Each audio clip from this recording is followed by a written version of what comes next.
Hello and welcome to Maths with Jacob. This lesson will focus on powers of indices worksheet.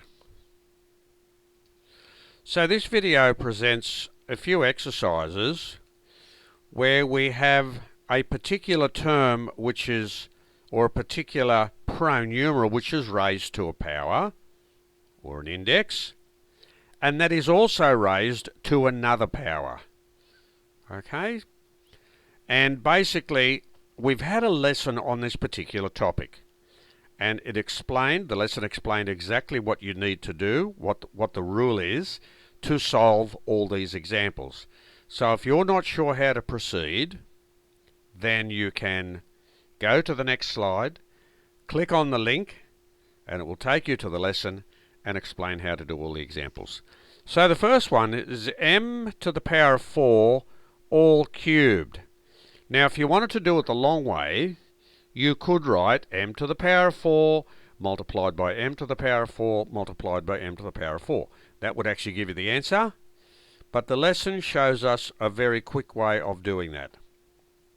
The second example, you could solve this by writing 6k to the power of 4 and you multiply that by itself.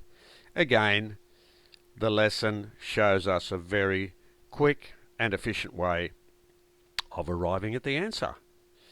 Here you could multiply this term by itself 4 times, and with some patience you will get the answer. However, there is a shorter way as described in the lesson, and it's exactly the same as this. This time we have that particular term all squared, and we're dividing by that particular term here. Okay, so you have to take your time, follow the rules in the lesson to arrive at that answer. You can multiply that term by itself 3 times. That will give you the answer. Try and remember the shorter way, work out the shorter way, or go to the lesson. And it's exactly the same for all the rest. Each and every one of these can be done the long way. For example, see this term here?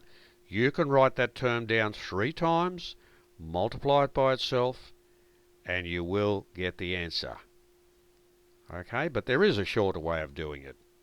So this video has presented some exercises where we have some pronumerals which are raised to a particular power, and sometimes you have more than one pronumeral, and then that's raised to another power. There is a short way of arriving at the answer.